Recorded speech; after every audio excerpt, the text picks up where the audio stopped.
As a kid, I was really shy, and then I was bullied in junior high. I frankly didn't dare talk to anybody. I didn't know anybody of wealth, influence, or power. And, suddenly, now I do deals with billionaires. I've been on, panels with Mark Cuban and everyone else. Welcome to the Conversion Aid Podcast, where we help software entrepreneurs to take their business to the next level. Each week, we interview proven industry experts who share their strategies and insights to help you create software that sells. Here's your host, Omer Khan.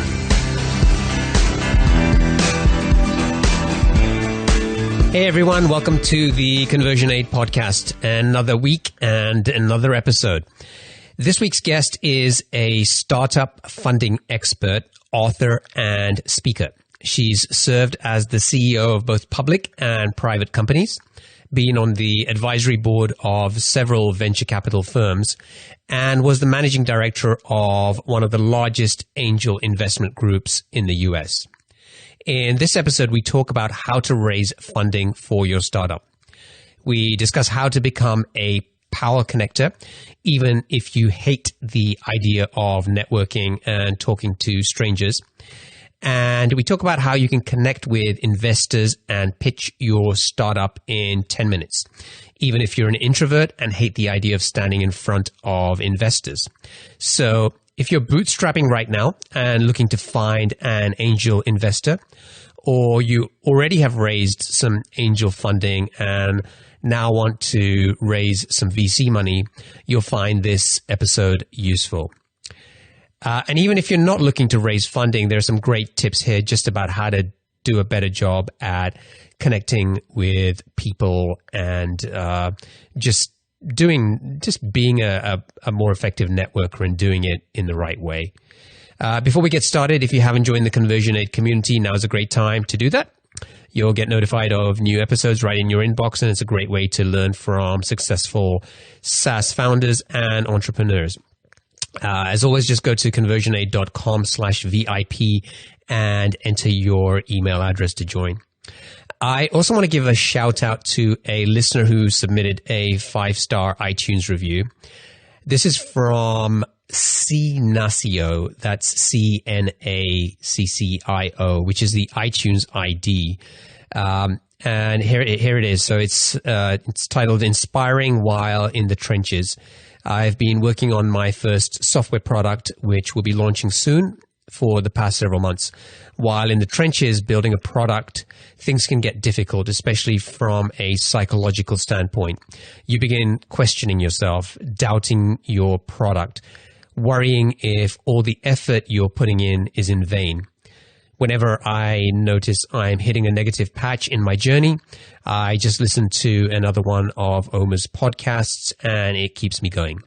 It's inspiring to hear other software entrepreneurs' stories, knowing they've gone through a similar path and have experienced the same doubts and emotional turmoil.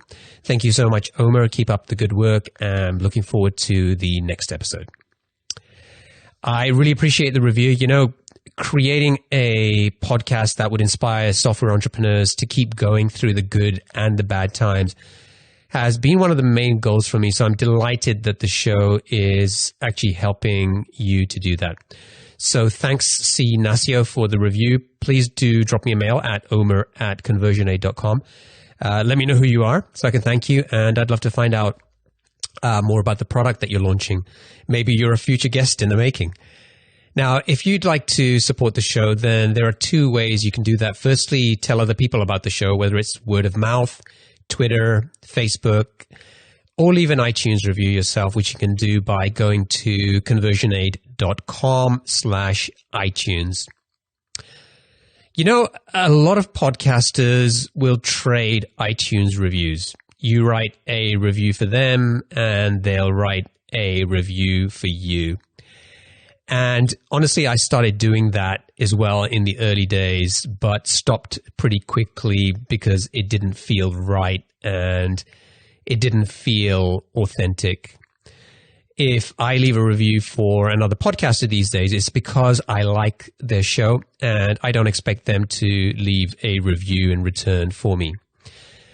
And I've got to the point with the podcast where I don't really care about the number of iTunes reviews that I have. It doesn't really matter to me anymore. What does matter is getting or reading a genuine review from a listener who's getting real value from this podcast. And when I read those, like the one that I just read to you today, it means so much more to me. So from the bottom of my heart, I want to thank all of the listeners who've taken the time to leave a review. I really do appreciate that. All right, enough talking. Let's get on with the interview. All right, today's guest is the author of the book, How to Be a Power Connector, the 5-50-100 rule for turning your business network into profits.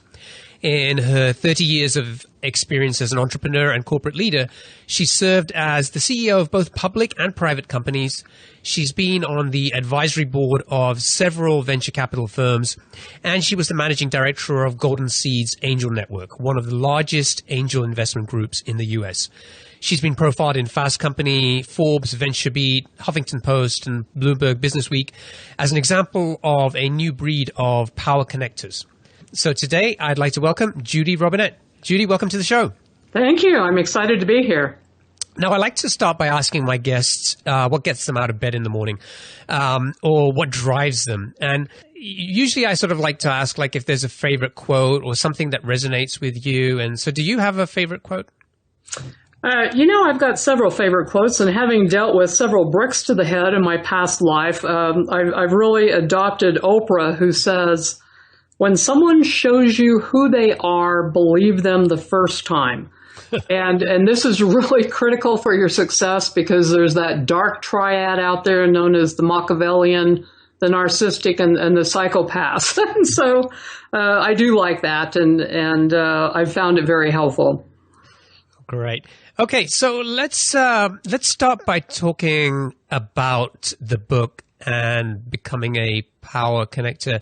Now, many of the people listening to this show will either think that they'll never be any good at networking.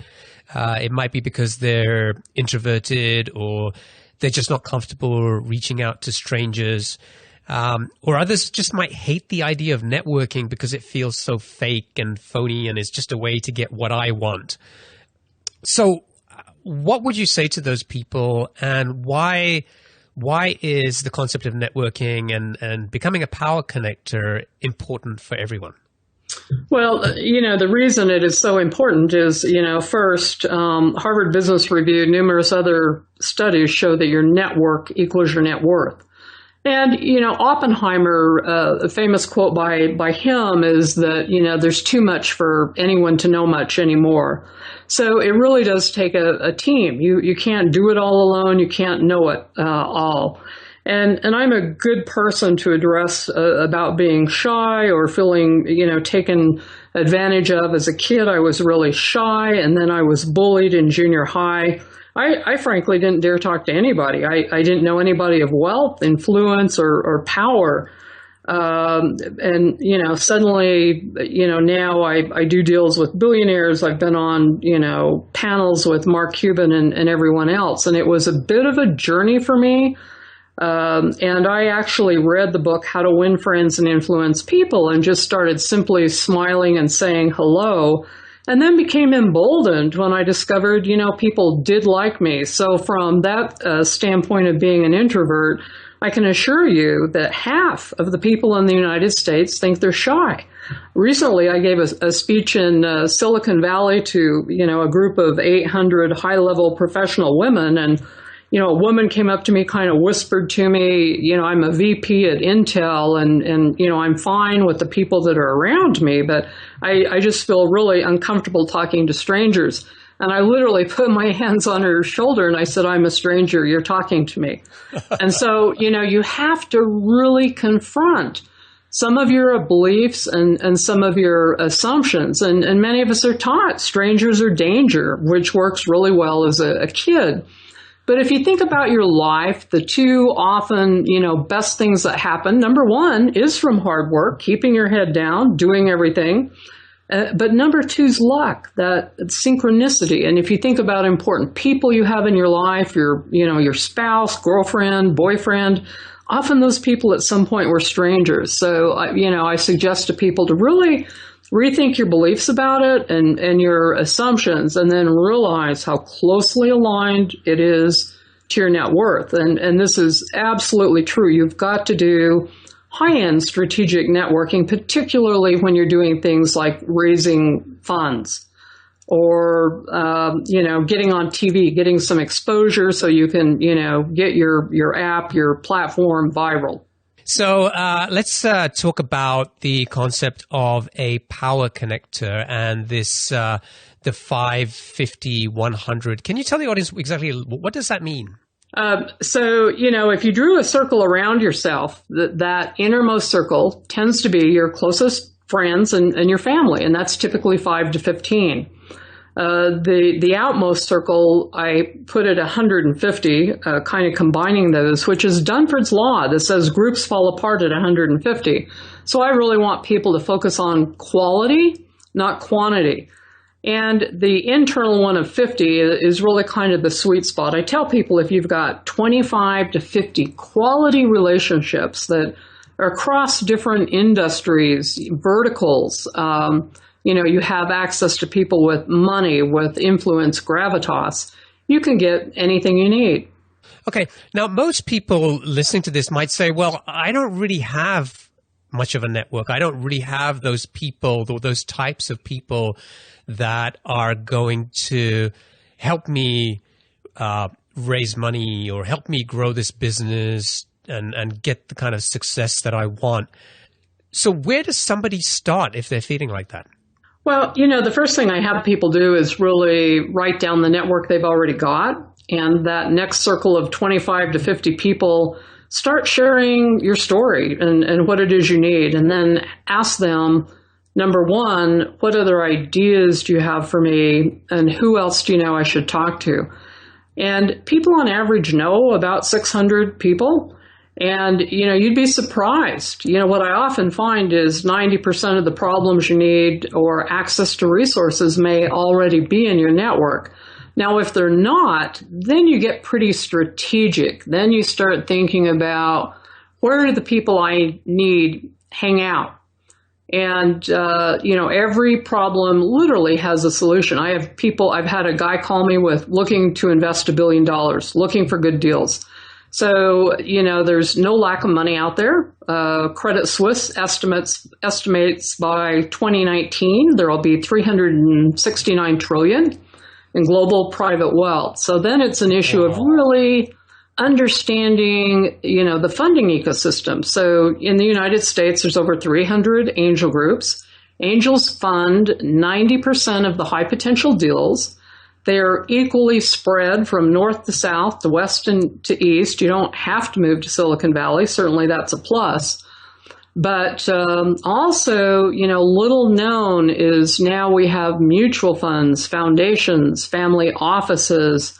And the biggest player out there really is the corporate VCs that are looking for innovation from young companies. And it really helps to do some research on the ecosystem so you understand how the game is played. So one of my favorite quotes is by Einstein, who said, if you're going to play the game, you'd better know the rules.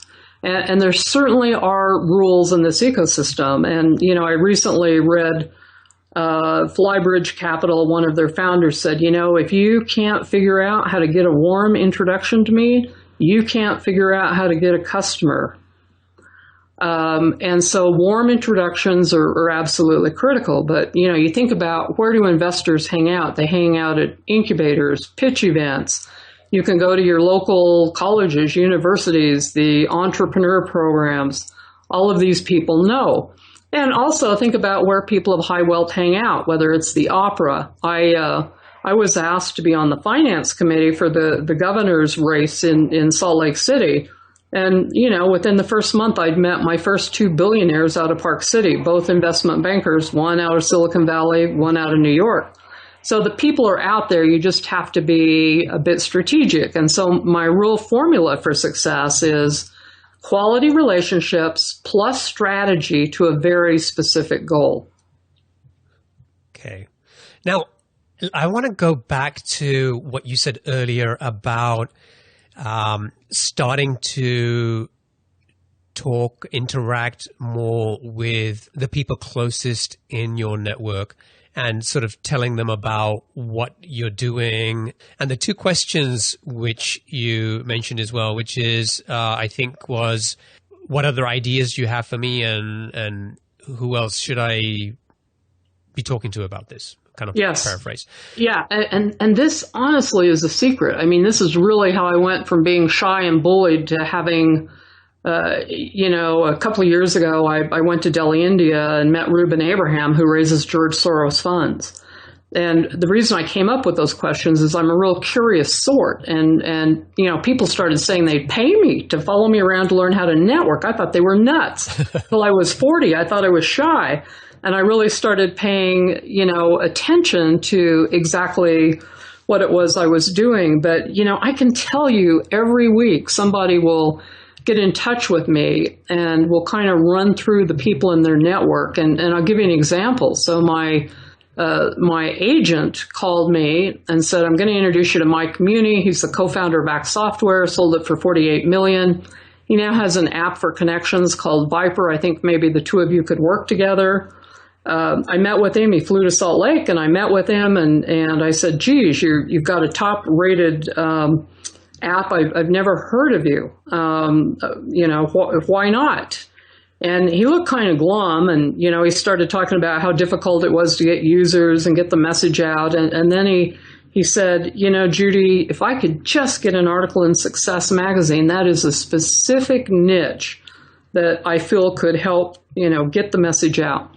And I looked at him and I said, when you go home, I want you to call my agent, who I've known for less than 6 months, who you've known for several years. One of her friends is Darren Hardy, who owns and publishes Success Magazine. And he literally almost fell off his chair. And I can tell you this happens to me endlessly. And so people don't know who the people in their network know. And, I can be in a room, for instance, I gave a speech back east not long ago, and there were only maybe 200 people in the room, and someone raised their hand and said, I can't find anybody out there with money. And so I asked if anybody had an association with an angel investor, a VC, a hedge fund, foundation to raise their hand, and 50 people in the room raised their hand. Wow. I then asked how many people are looking for money, and of course another 50 people in the room raised their hand and looked really dismayed at the other half. And so, these people are all around you. You can go to platforms now like AngelList, who have 800,000 accredited investors. They're looking for good deals. That's great. Yeah, and Mike Muni is a mutual friend of ours. And in fact, I think that's how we met.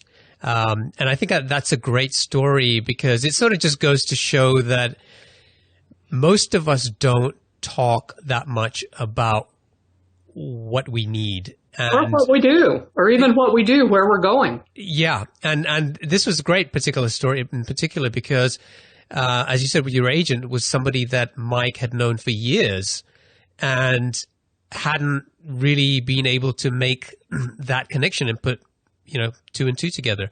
And I guess that's where you came in, and maybe that's a good segue into this concept of a power connector, that you were able to make that connection for these two people. So tell me a little bit more about the sort of beyond just networking. What are the characteristics of a power connector? So for me, I hate the word networking. I must tell you, when my agent, I actually was writing a book called, How to Get Your Company Funded, which will be my next book called Crack the Funding Code. And I'd put a list of all these people I knew around the world. And she said, wait a minute, I thought you only lived in Utah and Idaho. How do you know these people? You must have gone to Stanford or Harvard. And I said, no. And I told her, and she goes, we're going to do a book on networking. And I said, not me. I think it's, icky and manipulative and all of that stuff. And so she came up with the term, a power connector. And it's because, I'm connected into powerful people with gravitas, people with money, people with influence. And you don't have to be a power connector, but you certainly can be powerfully connected, or a power connector. And part of that is, like I'd mentioned before, being really strategic about, who you need to move your company forward to the next level. And, I was CEO of a public company, a small biotech company, and I gave speeches all around the world at Bio. And it was always really frustrating to me that I'd meet these really brilliant scientists and doctors that arguably had a cure for cancer or something else, and they couldn't connect to the funding. And then on the other hand, I'd have people call me and say, man, have you seen any good deals? And just realizing that there's that, inefficiency, but there's no lack of resources. So it really is an issue of just, access and how you connect. And what I saw was that, people didn't understand the ecosystem, so they didn't understand the rules.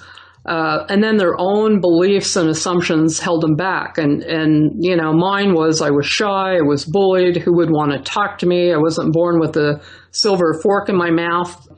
And, after I kind of got over those things and started talking to strangers and reaching out, it emboldens you. And so it's okay to be shy initially, but it's amazing what happens. And the reality is most people will help you if they know what you need or what direction you're going in. And, I do say that you want people in your network who have a level of warmth or empathy. The first thing we look at is this person dangerous? And the second thing is a level of competence. But the third one really is generosity, because just because someone can help you doesn't necessarily mean that they will. And, my whole philosophy is based on generosity. I always say, give twice before you ask. But sharing your story and then asking what other ideas do you have? Who else do you know I should talk to? Those are easy asks. Anybody will help you with that. Now, if you went up and say, don't you want to give me or invest in my company $2.5 million? That's the wrong way to do it, because you have to build the relationship first. Nobody will write a check that will, buy a home unless they know you, like you, and trust you. So that one's a little bit more complicated, but still the investors are out there. Yeah, I think the point you made about giving is really important here, because a lot of the times you hear people talking about connecting with people, but really it's all about what's in it for them. Yeah. And they're not really thinking about the giving. And I agree with you. The word networking has a lot of negative connotations, and it's something that personally I'm not a huge fan of either. But I think, in many ways, when I look at myself, I'd say I probably I don't do enough asking, because if I'm helping somebody and I'm just doing it because I can help them and they've asked for help, it seems like the good thing to do. And I get the good, warm, fuzzy feeling, and I can go to sleep at night feeling good about myself. If I'm helping somebody just because I've already decided I want something from this person, it doesn't feel right. And so, that's kind of one part of it. And I think secondly is just sometimes it's just difficult to ask for something. Yeah, and I'll give you an example. So you really can add pretty significant value if you're just being strategic. So everybody on the planet, as long as you're alive, needs help. Everybody's got problems. Billionaires, everybody. Well, I was on this panel with Mark Cuban. I asked him later if he would have time to do an endorsement of my book, and, he declined. And the first thought that rang through my brain was, fine, I'll go to your boss. I'll go to Mark Burnett. Well, I didn't know Mark, but I had a friend, I found out, who'd been invited to this dinner event meeting with he and his wife, Roma Downey. And so I called him and I said, what does Mark need? And he said, they really need help with marketing. They just spent $18 million on their movie, Son of God. And that was enough for me. I did a little research. I found out, the Baptists are behind him, the Catholics are behind him, all these different groups. Well, not the Mormons. Well, I live in Salt Lake. There's 16 million very well organized Mormons. And I called my friend back and I said, hey, I can help him with this, and I will. And, I've got connections to NBC, to da-da. And the next thing I knew is I had a call from Mark's handler, Randy, saying, Mark's going to be at Sundance. He would like to have dinner with you. And, how fun to walk into Ruth Chris Steakhouse and be asked, do you have a reservation? And I just calmly said yes with Mark Burnett. And, of course, we got the best room in the place. I spent the first 15 minutes just really focused on him, trying to add value, listening to where he was going, being very strategic. And, 20 minutes into it, he's kind of like, who are you? And is there anything I could help you with? And I said, I'd love for you to take a look at my book, see if you would think about endorsing it. And he did. Now, here's an example of, I needed some help. I literally had targeted him at some point, but I knew I could figure out a way to help him, to be strategic. And you can do that. If you think about in the day, how many people really listen and hear you with their heart? That's a gift. Smiling to elderly people, nobody notices them anymore. That's a gift. Sharing your favorite TED Talk, your favorite book, sending them a link to a great article, some trend research, that's adding value. So everything you do says who you are. And those can be just little tiny things, truly, and it adds significant value. That puts you above 95% of the people out there. And then if you start with the simple ask, what other ideas do you have? Who else do you know I should talk to? You'll be amazed. You'll be absolutely amazed. So what is one simple thing that the listeners could start doing today to become power connectors? The first thing I would tell you to do is to jot down the next circle out from your family and friends, that 25 to 50 people, and start talking to those people, sending them an email, call them on the phone, tell them where you're at. But just writing it down on the paper will show you where there's gaps that you need to fill. So for instance, if you don't have connections to funders and 6 months down the road, while you've bootstrapped this, you'd really like to get in the door at Draper VC, call me. I'm happy to make connections. So, think if you do that first, that's really significant. And you don't have to dedicate an hour or 2 hours a day to networking. And frankly, most of the groups out there are a waste of time. So I find most people are in the wrong room. And so you need to look at those groups you're going to and ask yourself, are there people here who are smarter than me, that have resources that, I might be able to use? And if not, you're really in the wrong room. So my second suggestion would be to join a powerful organization that would have people that would be of value to you, that you could add value to them. And that one's important. And now we have many groups across the nation that are doing the Jeffersonian dinners. They just invite 20 to 30 people to a restaurant. And one of my friends, Dory Clark, does it at the Harvard Business Club in New York. If you can find a curated private group, a lot of people don't know, if you don't live in New York, you can actually stay at the Yale Club and whatever. You can join for like $800 a year and then, pay for their facilities. Last time I stayed there, I ran into Timothy Geithner. And so there's all kinds of ways that you can gain access other than going to meetups where, people just come running at you with a business card. Right. Yeah. So if someone's coming at you with a business card, you're probably not in the right place. Yeah, you're probably not in the right place, Yeah. Does it have to be an offline group? Could there be an online version of something that people could find? Maybe there's a private, mastermind or something like that maybe helps them connect with people, even if they're not able to do it face to face? There are many. One of my favorites is Joe Polish, who has a podcast called I Love Marketing. And he has a pretty powerful mastermind group. I think it's like 25,000 to join it. And he does have a couple of in-person events, but he has so many great people in his mastermind that, people are able to grow their business, get to almost any resource that they need. So there's many of those kind of groups out there. One for women is Alley to the Valley. And this is 50 professional high-end level women. This is how I met Rosie Rios, the United States Treasurer, Heidi Rosen, a partner at Draper VC, Leslie, my friend, who is the editor at More Magazine. So it's important to think about, making sure that you've got access to media as you grow your company, regulatory folks, people with money, and people in different industries or specifically in those that you want to do biz dev with. Yeah, that's good advice. Okay, so we're talking about funding. It would be great to sort of pick your brain. I know that's an area of expertise for you, and you have worked with a number of firms at different stages in helping with funding.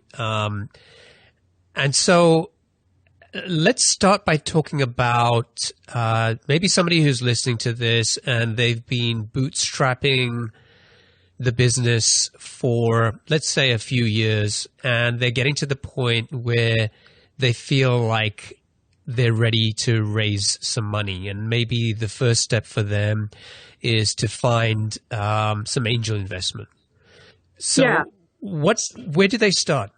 One of the first things to realize is that 75% of angels invest in the state where they live.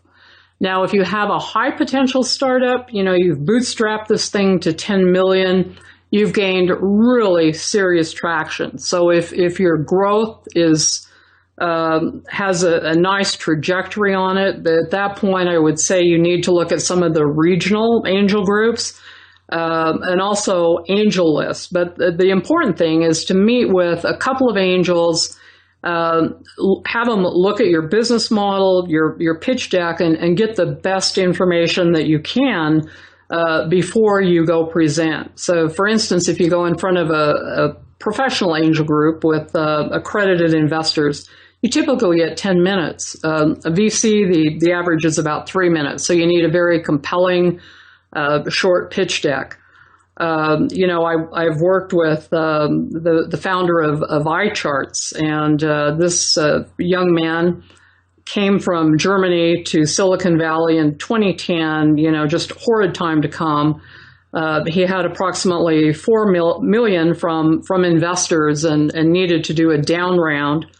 The investors took a bit of advantage and wanted a lot of pref for common stock, and I helped with that deal, and now he's signed some really amazing deals out there, and this will be a high flyer, and part of it is really tenacity. So it isn't being the smartest person in the room. It really is about learning, pivot, and then, going forward, persisting. So Clayton Christensen at Harvard estimates that it takes about 3 times for you to get to regular recurring revenue. But if somebody has already done it, they've bootstrapped it to a level that they're successful, and they have revenues and good projections, boy, howdy, many investors would love to get their hands on that deal. And you want to be careful who you hop in bed with. I say date first because indeed some angels are devils and some ventures are vultures. So, you want their money, but a lot of people have money. You want their connections and you want them to mentor you. Now, angels are much more forgiving. They'd like to see a 3 to 5x exit in 3 to 5 years. VCs want, much more than that. So be strategic in thinking about how you get the money in, and then have a funding strategy that goes from where you are now to the exit. So if you want to be perceived as a high potential startup, you start with the end in mind. What is your exit? 95% of them are strategic sells. You can get the book Early Exits, which is the best thing out there on understanding these kind of exits. And about, less than 5% are certainly IPOs. But if you begin with the end in mind, and then you focus on the investor's mindset, So the investor really wants the risk taken out of the deal, and this is called de-risking the deal. And so, and I'll include 2 or 3 articles for folks that you can put in the show notes on how you can mitigate risks in all of these different areas. So, for instance, people that don't quite have traction or have a paying customer yet, if they have an LOI, that's a big deal. So there's really 3 things. I mean, if you have a beta, if you have your first customer and your first outside money, there's nothing that should stop you. Everything else can be fixed with your advisory board members and your management team. And I'll share an interesting story. So Dr. David Beers in Salt Lake had a cancer company called Montagen. And 4 years into it, sold it for north of $40 million. This is unheard of in the pharma industry. And I said to David, how did you do this? And he said, I anticipated who the likely acquirer would be. And I got one person from each of those companies on my advisory board so they could watch with full disclosure and transparency what was going on. And then literally they got into a bidding war. So you be strategic. So, many of you have heard of the business model generation worksheet, and I'll send that so you can attach it. In the middle is your value proposition, which looks like, a Christmas package. And, I suggest that you put the biggest bow on it you can. And so, if you can get a co-founder from PayPal, somebody that has credibility that can help mitigate the holes maybe in your management team. But you certainly don't have to be perfect. Zuckerberg had never done it before. Lots of people hadn't. So it is a bit of strategy, and then it's a bit of relationships. So going back to what you said earlier about meeting with a couple of angels and showing them your pitch deck, what's the best way to make that connection, and what should somebody be saying to the angel? Is it as simple as, I want to get your feedback? Yes. Initially, you want people's feedback. And for instance, there's a wonderful friend of mine in Salt Lake named Adam Slavic. He was one of the first guys at Oracle, left after their IPO. Then he built his own company to $100 million, did a IPO of $1 billion.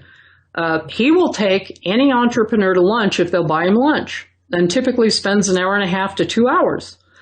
And this is common across the United States. In almost any area, people are happy to do that. In Silicon Valley, they call it having a friendly. You go for a cup of coffee for a friendly and just test the waters. And the reason is people want to do this is they don't want to miss out on the next big thing. It's called FOMO, fear of missing out. And, all of the angel groups are now online. You can go to the National Angel Association, TechCrunch, Golden Seeds. All of these websites have information. If you need to learn about due diligence, go to Circle Up. I mean, if you've got 3 million of EBITDA, they're very proficient at getting you 5 million in less than 3 months. So all of the technology that's out there, getting on LinkedIn, you can find on Quora. My gosh. Mark Andreessen answers questions. Brad Feld out of the Foundry Group in Boulder, Colorado, has great blogs. And so you have access to people you would have never imagined just 5 years ago. What are some of the common mistakes you see entrepreneurs making when they are starting on the journey to raise funding with an angel? Yeah, well, the first one isn't taking the investor's mindset. I've had people say to me, do I really have to sell my company? And I say, yes, they want their money back. And then there's some really obvious red flags to investors. Number one is being so caught up in your Kool-Aid or your product or your platform. The angel really doesn't care. They want to know about the business, how the business is going to make money. What is your cost of acquisition? Often people they need to know what their cost of acquisition is. They need to have know their numbers kind of inside and out. A red flag is, people who will walk in and say, if we just get 1.5%, of the Chinese market will all be billionaires. Right. And that's known as a top-down sales forecast. We need a bottom-up sales forecast. We're going to have 5 people on the phone. They're going to have a conversion rate of 3%. These are our margins.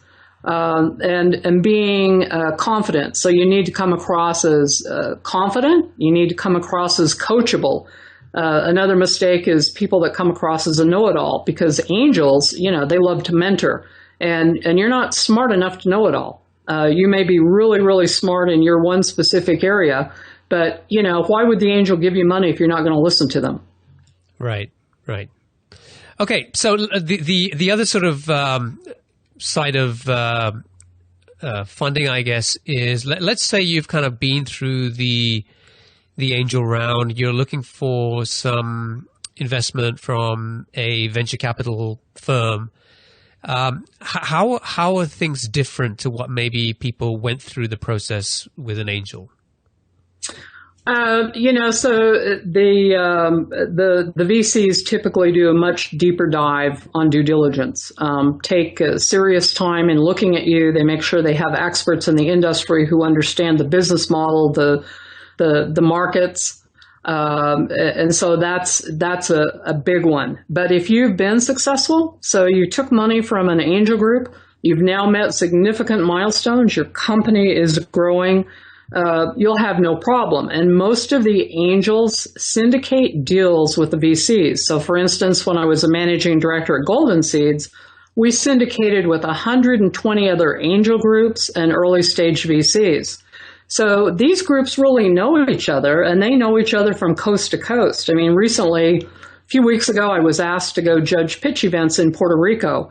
I met a couple of people I didn't know. Lylan Masterson, who is a partner at White Star Ventures in New York. One of his portfolio companies is the Shave Club. But many of these people know each other from coast to coast. Another company I would tell you to look at would be Servan Ventures. Pratish, who is a friend of mine, is the co-founder of that. They consider themselves above the angels, but a little bit below the VCs. So if you've got your deal packaged well, your pro formas are right, it's down to just 10 to 12 slides, you've come across as understanding what the investor mindset is, your marketplace, you're good to go. What does a good pitch deck to you look like? It has and I'll send you one. I've got access to the early ones with Uber and LinkedIn, but you need a slide with the management team. You certainly need a slide with the market. You need a slide that talks about the competition and how you're different, what your value proposition is going to be. A slide that has some kind of high-level pro forma information in it. Those are really the starting point. So, the first thing people are judging is the management team. And, the saying is always bet on the jockey, not the horse.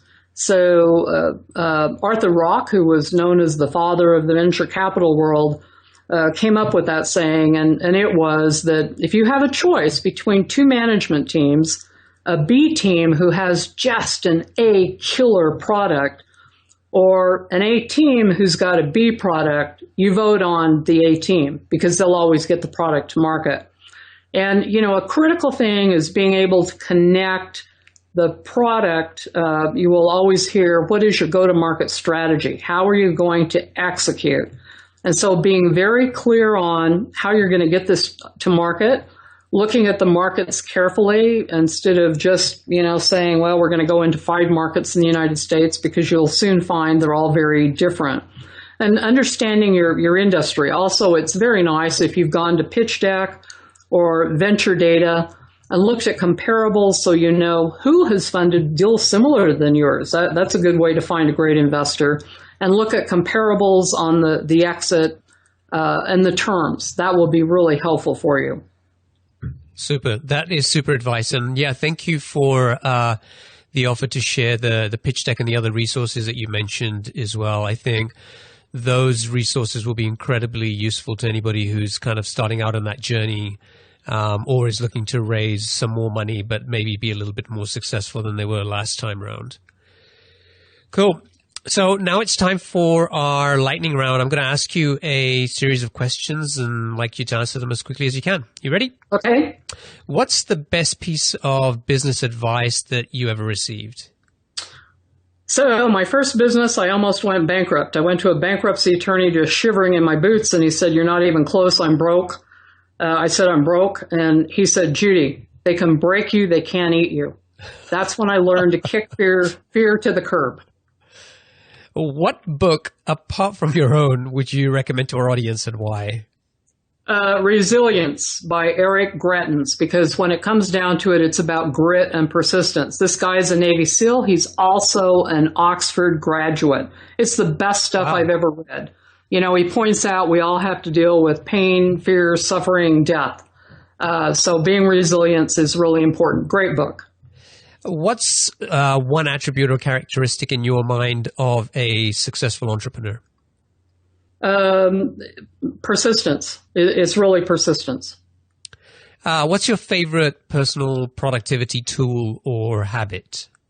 You know, I've gone through everything from Covey's, 7 habits to endless things, and I boiled it down after listening to a talk by Mary Kay, who became a billionaire from rags to riches. And she said every night she figured out the 6 things she had to accomplish the next day.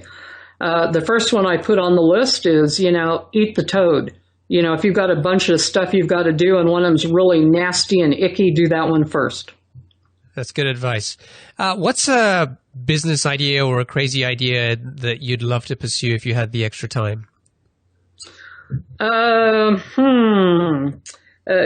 really fascinated with all of the new behavioral economics and brain research, and that would be something I'd be really intrigued to do. What's an interesting or fun fact about you that most people don't know? I've flown helicopters, I play guitar, piano, and I have my favorite grizzly bear in Yellowstone. I love to go up there and watch the grizzlies, the wolf packs. It's just amazing. Wow. And finally, what is one of your most important passions outside of your work? Gardening. I absolutely love gardening and eating dark chocolate. Judy, I want to thank you for joining me today, and thank you for being so generous with your time and for sharing your expertise. If people want to find out more about you or they want to get in touch with you, what's the best way for them to do that? I'm on LinkedIn. I tweet at Judy Robinett. I have a website, judyrobinett.com, no E on the end. And my email is judy@judyrobinett.com. Awesome. Judy, thanks again, and I wish you all the best. Thank you. Cheers. All right, thanks for listening. You can get to the show notes for this episode by going to conversionaid.com/107. If you enjoy the episode, then please do take a minute to leave an iTunes review. Your reviews really do count. They inspire and motivate me to do better, and they help the show get discovered by more people. If you leave a review, also email me at omer@conversionaid.com, and I'll be happy to give you a shout out on the show if you'd like. But email me anyway, because I'd love to just thank you personally. So if you want to do that, head over to conversionaid.com/iTunes. Thanks for listening. Until next time, take care. Thanks for listening to Conversion Aid, the podcast that shows you how to take your business to the next level and create software that sells. But things don't have to end here. Head over to conversionaid.com/VIP and get yourself on the free VIP list, where we share special insider content and news about upcoming episodes. Thanks again, and we'll talk to you next time.